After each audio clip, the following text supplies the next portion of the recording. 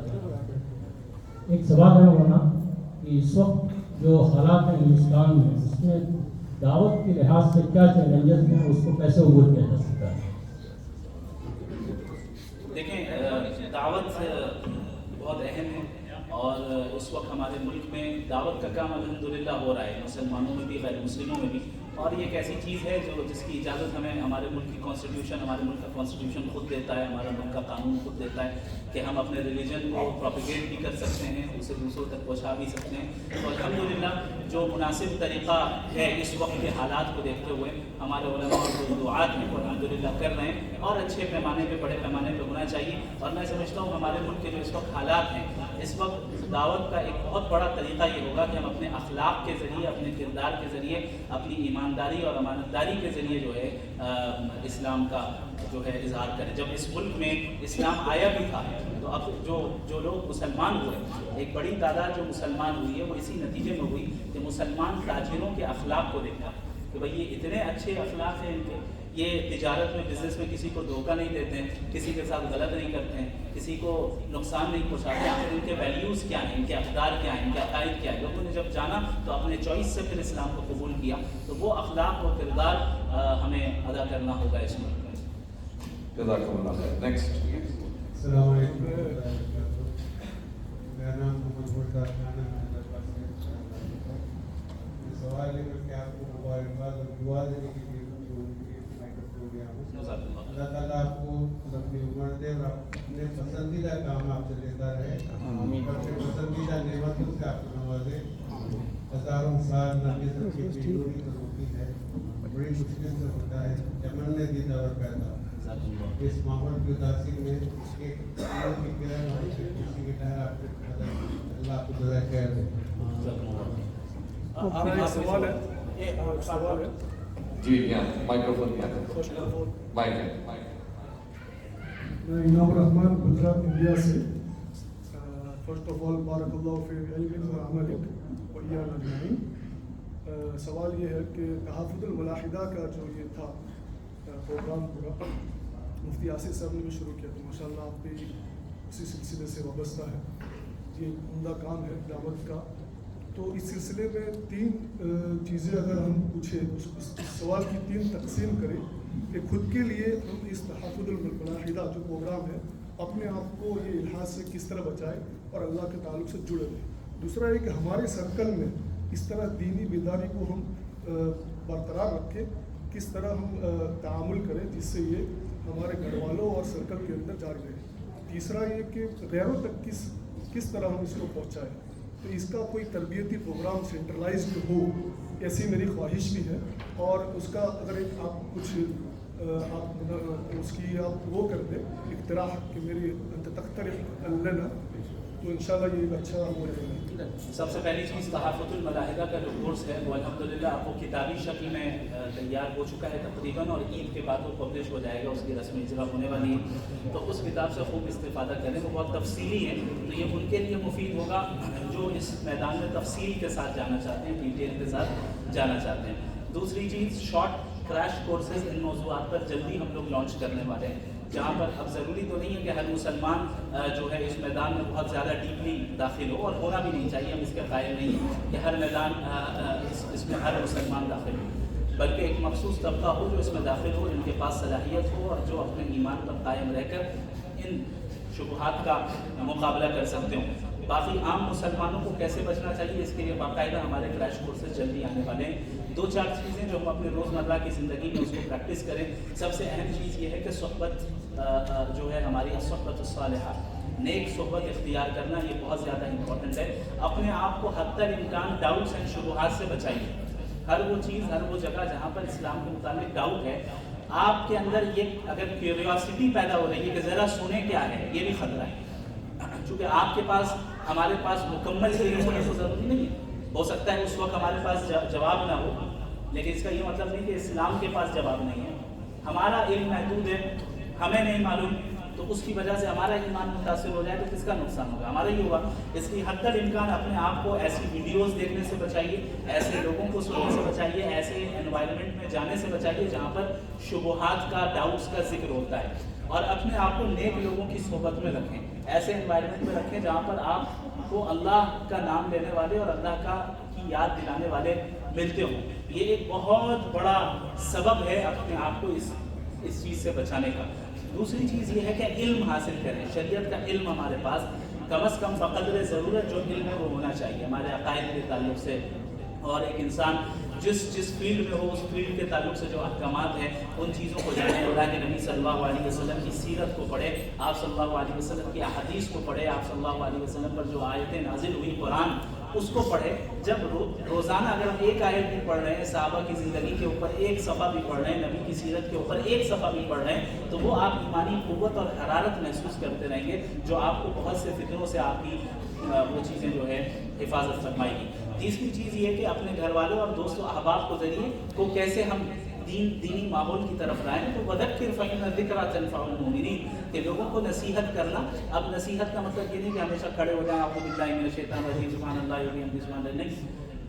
جو انداز جس کے لیے مناسب ہو, کسی کے ساتھ آپ بہت فرینک ہے تو اس کے ساتھ الگ انداز ہوگا, کسی کے ساتھ جو ہے آپ کے کچھ اور تعلق ہے تو اس کے ساتھ دعوت کا طریقہ کچھ اور ہوگا. باتوں بات میں کبھی حدیث کا بیان کرنا, باتوں بات میں کبھی کوئی قرآنی آیت کا ذکر کر دینا, کوئی قرآن کے اسرار کو بیان کر دینا, اور اس کے علاوہ دنیا کی حقیقت کے متعلق کچھ گفتگو کر لینا. تو ان تمام چیزوں کے ذریعے انشاءاللہ آپ اپنے لوگوں کو بھی جوڑے رکھ سکتے ہیں اور اس بات کا ماحول بنائیں. گھر والے ہیں تو اس کی کوشش ہو کہ گھروں میں احادیث کا ذکر اور اللہ کے نبی صلی اللہ علیہ وسلم کی سیرت کا مطالعہ, آپ کی بایوگرافی کا کو اسٹڈی کرنا اور قرآن کو پڑھنے اور سمجھنے کا ماحول ہے, اور یہ لازمی طور پر, تب انشاءاللہ تعالیٰ آپ کا گھر بھی محفوظ رہے گا. باقی اور بھی بہت سی چیزیں انشاءاللہ. شیخ اہم سوال, ماشاء اللہ آپ کے جو فتوے جو آ رہے ہیں وہ تیزی سے وائرل ہو رہے ہیں انڈیا میں اور باہر سے. تو ہم پچھلے دیکھتے ہیں ذاکر نائک صاحب کے کیس میں کہ جب فتویٰ ایک مسلک کے ساتھ آتا ہے تو وہ جس مسلک کو پسند ہوتا ہے تو وہ لے لیتا ہے, باقی جو 3 مسلک خلاف ہونا شروع ہو جاتے ہیں. تو آپ اس کو کس طرح ہینڈل کریں گے؟ سب سے پہلی چیز تو یہ ہے کہ جو فتوے ابھی بہت وائرل ہو رہے ہیں وہ در حقیقت جو ہے بہت پرانے ہیں. وہ پرانی ویڈیوز نکال کر جو ہے اس کو مس یوز بھی کیا جا رہا ہے, اور ہمارے پڑوس ملک کے احباب کو بھی جو ہے ناراض کرنے کی کوشش کی گئی. تو یہ پرانی چیزیں ہیں. دوسری چیز یہ ہے کہ ذاکر نائک صاحب مفتی نہیں تھے, تو وہ کسی بھی نہیں ہیں وتھ ڈیو رسپیکٹ, اور ان کا اپنا مقام ہے, مرتبہ ہے, ہمارے بڑے ہیں, اور اس فیلڈ میں بالخصوص کمپیریٹیو اسٹڈی جو ہے ریلیجن کے درمیان اس میں بڑی مہارت رکھتے ہیں, اس سے استفادہ کرتے ہیں. ان سے اللہ ان کی حفاظت فرمائے, ان کو اپنے حفظ و امان میں رکھنے میں ذائقہ عطا فرمائے, لیکن وہ مفتی نہیں ہیں. تو اس وجہ سے علماء نے ان کو یہ کہا کہ آپ کسی بھی طرح کا فتویٰ کسی بھی مسلک کے مطابق نہیں دے سکتے, you are not eligible to give فتویٰ. ٹھیک ہے. باقی جو علماء جنہوں نے باقاعدہ تدریب افتاء کیا ہے اور جو باقاعدہ علوم شرعیہ انہوں نے پڑھا ہے اور ان کو اجازت دی گئی ہے کہ وہ فتویٰ دے سکتے ہیں, تو یقیناً ان کے فتویٰ دینے میں کوئی حرج کی بات نہیں ہے, وہ اپنے مسلک کے مطابق فتویٰ دیں. لیکن جب مسئلہ یہ آتا ہے کہ ایک فتویٰ آئے کسی ایک اسکول آف تھاٹ کے مطابق اور باقی اسکول آف تھاٹ والے ناراض ہو جائیں, تو یہ پرابلم عوام میں ہے. ہمیں یہ سمجھنا چاہیے کہ جو فروعی مسائل ہیں اسلام کے, جو سب ایشوز ہیں, جو فقہی مسائل, مثال کے طور پہ رفعین کرنا ہے نہیں کرنا ہے, آمین زور سے بولنا ہے آہستہ بولنا ہے, اس کے علاوہ جو بھی فقہی مسائل ہیں, ان سب میں علماء کے درمیان اور فقہا کے درمیان ہمیشہ سے ڈفرینٹ اوپینینز رہے ہیں الگ الگ دلائل کی بنیاد پر. یہ مسائل حق اور باطل کو طے نہیں کرتے ہیں. ان مسائل سے طے نہیں ہوتا ہے کہ کون حق پر ہے کون باطل پر ہے. حق اور باطل کا معیار عقیدہ ہے, فقہی مسائل نہیں ہے. لہٰذا جو جس اسکول آف تھاٹ سے فالو رکھتا ہے اس کے مطابق فقہی مسائل پر عمل کرے. مثال کے طور پہ اگر میں فتویٰ دیتا ہوں تو میں فقہ حنفی کے مطابق دیتا ہوں, تو جو فقہ حنفی کو فالو کرتے ہیں وہ ان مسائل میں اس کو فالو کریں. اور کوئی اگر ایسے ہیں جو فقہ حنفی کے علاوہ دوسرے اسکول آف تھاٹ کو فالو کرتے ہیں فقہی مسائل میں, تو وہ اس کو نہ فالو کریں بلکہ اپنے علماء اور اپنے مفتیان کی طرف سے جو فتاویٰ آ رہے ہیں اس کو فالو کریں. لیکن فقہی مسائل اور فتاویٰ یہ آپسی لڑائی یا انتشار کا ذریعہ نہیں بننا چاہیے. اس مسئلے میں ہمیں عوام کو ایجوکیٹ کرنا پڑے گا. کہ دیکھو صحابہ کے درمیان بھی اختلاف تھا. بہت معروف واقعہ ہے بنو قریظہ کا. اللہ کے نبی صلی اللہ علیہ وسلم نے صحابہ کرام کو روانہ کیا بنو قریظہ کے پاس اور کہا، آپ نے فرمایا کہ تم میں سے ہر شخص عصر کی نماز بنو قریظہ میں ہی پڑھے.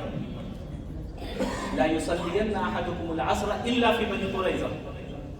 اب کیا ہوا، صحابہ کو بنو قریظہ کے قبیلے تک پہنچنے میں تاخیر ہو گئی. اب دو آپشنز ہیں کہ بنو قریظہ کے قبیلے تک پہنچتے پہنچتے عصر کی نماز قضا ہو جائے گی. اب وہاں پہ جا کر ہم جو ہے عصر اور مغرب پڑھیں گے، عصر قضا کر کے پڑھیں گے. اور دوسرا آپشن یہ ہے کہ ابھی ہی ہم عصر کی نماز پڑھ لیں وقت میں، لیکن نبی کی حدیث سے ٹکراؤ ہو رہا ہے. آپ نے فرمایا کہ وہیں جا کر پڑھنا ہے. اب صحابہ کے درمیان اختلاف ہو گیا کہ ہمیں کیا کرنا ہے. بعض صحابہ نے کہا کہ چونکہ نبی کریم صلی اللہ علیہ وسلم نے فرمایا کہ بنو قریظہ میں جا کر ہی عصر کی نماز پڑھنا ہے، تو اب چاہے عصر قضا ہی کیوں نہ ہو جائے وہیں آگے پڑھیں گے. تو صحابہ کی اس جماعت نے عصر کی نماز قضا کر دی، نہیں پڑھا. جب وہ بنو قریظہ میں پہنچے تب جا کر جو ہے انہوں نے جماعت سے عصر کی نماز پڑھی. دوسری جماعت جو صحابہ کی تھی انہوں نے کہا کہ نہیں، نبی کی ان کا منشا اور ان کا جو یعنی مقصد تھا اس قول کے پیچھے وہ یہ تھا کہ تم جلدی پہنچ جاؤ بنو قریظہ میں، مغرب کے وقت کے آنے سے پہلے پہنچ جاؤ اور وہاں جا کر تم عصر پڑھنا. یہ ہرگز مطلب نہیں تھا کہ اگر تاخیر ہو جائے تو عصر کو قضا کر دینا، جو کہ قرآن کہتا ہے ان الصلاۃ کانت علی المؤمنین کتابا موقوتا. اب آپ دیکھیں دونوں کی الگ رائے ہے، اور رفع یدین کرنا، آمین کہنا یہ بڑا مسئلہ ہے یا نماز قضا کر دینا یہ بڑا مسئلہ ہے. اب آپ دیکھیں ایسے موقع پر دونوں گروہوں نے کیا کیا، اپنی اپنی رائے پر عمل کیا. بعض نے قضا کیا اور وہاں جا کر ادا کی، اور بعضوں نے وہی نماز ادا کر دی اگرچہ وہ بنو قریظہ میں نہیں پہنچے. بعد میں دونوں اللہ کے نبی صلی اللہ علیہ وسلم کے پاس آئے اور آپ صلی اللہ علیہ وسلم کو پورا مدعا بتایا کہ بھائی یہ چیزیں پیش آئی، انہوں نے نماز قضا کر دی اور ہم نے نماز پڑھ لی، جبکہ آپ نے بتایا تھا کہ بنو قریظہ میں پڑھنا ہے. راوی کہتے ہیں وَلَمْ يُعَنِّفْ أَحَدًا مِنْهُمْ. آپ صلی اللہ علیہ وسلم نے دونوں میں سے کسی پر سختی نہیں کی، چھوڑ دیا. تو فقہی مسائل میں فقہا اجتہاد کر سکتے ہیں دلائل کے ذریعے سے، اس میں نبی نے اجازت دی ہے. اور اس اختلاف کے باوجود صحابہ کی کسی جماعت نے دوسرے کے اوپر تان نہیں کیا، ارے تم نماز چھوڑ دے رہے ہو، ارے تم نبی کی حدیث کے خلاف عمل کر رہے ہو. نہیں، یہ وہ مسائل جس میں اجتہاد کی گنجائش ہے، اس میں ہمارے اندر تحمل ہونا چاہیے کہ ہم جس اسکول آف تھاٹ سے فالو کرتے ہیں اس کے مطابق ہم عمل کریں گے. باقی جو دیگر اسکول آف تھاٹ والے ہیں ان کے پاس بھی اپنے دلائل ہیں، ان کے آراء کو بھی ہم یہ نہیں کہہ سکتے کہ باطل ہے. تو اگر کوئی اس پر عمل کر رہا ہے، وہ اس اسکول آف تھاٹ سے تعلق رکھتا ہے، تو ہمارے اندر تحمل ہونا چاہیے اور ذہن میں وسعت ہونی چاہیے کہ بھائی ٹھیک ہے یہ بھی کر سکتے ہیں، ہم اس اسکول آف تھاٹ سے فالو کرتے ہیں، ہم یہ کریں گے. تو جب یہ تحمل ہمارے اندر آئے گا تو پھر اس طریقے سے انشاءاللہ کسی طرح کا کوئی انتشار نہیں ہوگا. جہاں تک عقیدے کا معاملہ ہے تو عقائد میں انحراف اور اختلاف کی گنجائش نہیں. السلام علیکم. جی ایک منٹ چھوٹا سا ایک سیکنڈ. یہ لاسٹ کوشچن رہے گا بھائی، باقی تک یہ میں معذرت چاہتا ہوں کہ وقت بہت زیادہ ہو چکا ہے، اس کے بعد ہم لوگ اس اختتام پہ پہنچنے والے ہیں. آگے سوال. السلام علیکم. میرا مختصر اچھا ٹھیک ہے، یہ والی سائڈ کا آخری سوال، ایک سوال ٹھیک ہے. ایک مختصر سوال یہ ہے کہ لوگوں کے اندر آج کل یہ غلط فہمی ہوتی ہے، جس طرح سے آپ کا مدرسہ ہے جہاں سے آپ نے پڑھائی کری ہے دارالندوا، اور ہمارے یہاں پڑھائی ادارہ ہے دارالعلوم دیوبند. تو یہ لوگ سمجھتے ہیں دونوں الگ الگ ان کے راستے ہیں اور الگ الگ فرقے بھی فالو کرنے والے ہیں. تھوڑا سا اس کا خلاصہ کرتے ہیں کہ نوجوان طبقے کو یہ پتہ چلے کہ یہ دونوں الگ الگ نہیں ہیں. اس کے بارے میں تھوڑا سا خلاصہ. ماشاء اللہ. دارالعلوم ندوۃ العلماء ایک مستقل ایک ادارہ ہے، ایک یونیورسٹی ہے، ایک مدرسہ ہے. دارالعلوم دیوبند بھی ایک الگ مدرسہ ہے، اور بھی کئی سارے مدارس ہیں. نصاب سلیبس میں فرق ہے. ہمارے یہاں کے سلیبس میں دوسری کتابیں ہو سکتی ہیں، ان کے یہاں تیسری کتابیں ہو سکتی ہیں، کسی اور کے یہاں کوئی اور کتاب ہو سکتی ہے. تو یہ اختلاف جو ہے یہ ایسا اختلاف ہے جو حق اور باطل کا معیار نہیں ہے. اصل حق اور باطل کا معیار صحیح عقیدے سے طے ہوگا کہ جو صحیح عقیدے پہ ہو وہ حق پر ہے، اب چاہے ندوے کا ہو، دیوبند کا ہو یا کسی اور ادارے کا ہو، اور جو غلط عقیدے پہ ہو وہ غلط ہے، چاہے ندوے کا ہو یا دیوبند کا ہو. تو یہ ندوہ دیوبند یہ حق اور باطل کو یہ طے نہیں کرتا ہے. حق اور باطل کو کا جو معیار ہے وہ قرآن و سنت ہے. جو